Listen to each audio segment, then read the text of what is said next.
In this case, I'm going to have the patient self-apply a splint to his knee.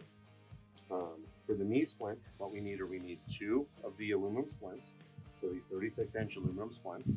We need 2 elastic bandages. And then we need 4 cravats or triangular bandages. With these, we can provide we can create a pretty stable splint for the knee. We're going to go from there.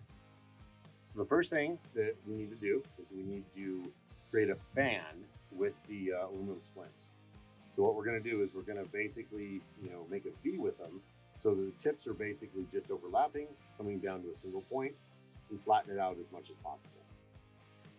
Once we've done that, then we're going to kind of slightly curve it so it matches the curve of the leg. The reason we make the V is because the top part of the leg is wider than the lower part. And so we're going to want that top part of the V to be kind of above the knee and the lower part to be just below. And we're going to do that with both of the aluminum splints. We're going to form 2 fans or 2 V's with them.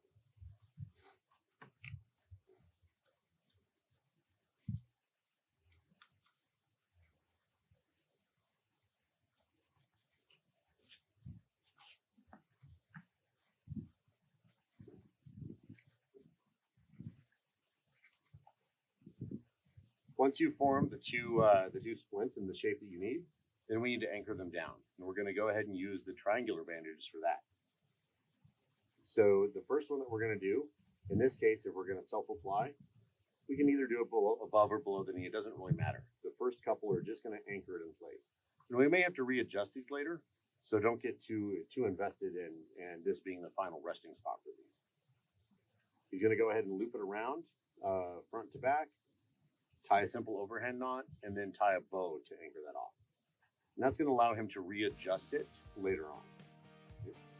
Once that's anchored in place, he's going to go ahead and do another one. And ultimately, he's going to do 4. He's going to do 2 above the knee, 2 below the knee.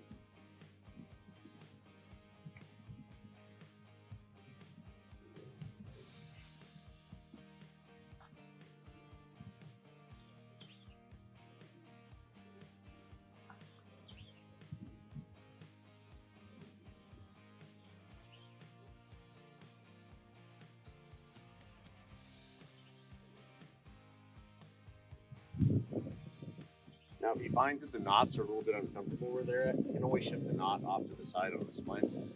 You don't have to, it's only if it becomes uncomfortable or if you feel this knot is going to provide a pressure point right on the skin.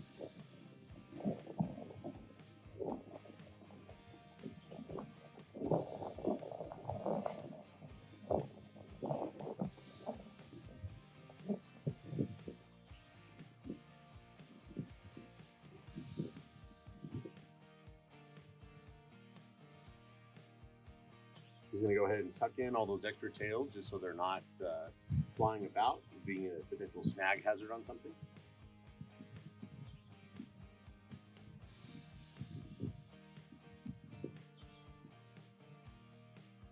And then he may take and fold the very top edge of that splint down just to provide sort of a catch to stop that material from working its way up and over. Now he's going to use the elastic bandages to kind of provide just a little bit of compression and containment for those more fragile triangular bandages. He's going to loosely wrap over the top. And when he gets to the end of that elastic bandage, he's going to form a wipe with that last little bit of material. Give it a little bit of a snug pull, and then tuck it in under one of the lower wraps.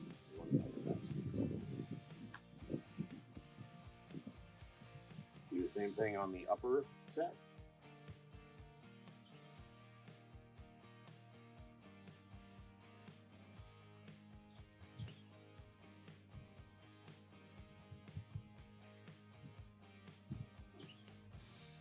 The important thing to keep in mind with an elastic bandage is you don't want to pull it too tight. You want to leave just enough slack in it so that it has the ability to expand if it needs. Again, with that last little bit, he's going to form a little bite, tighten it up. Then he can fold that last edge over and just provide some upper protection.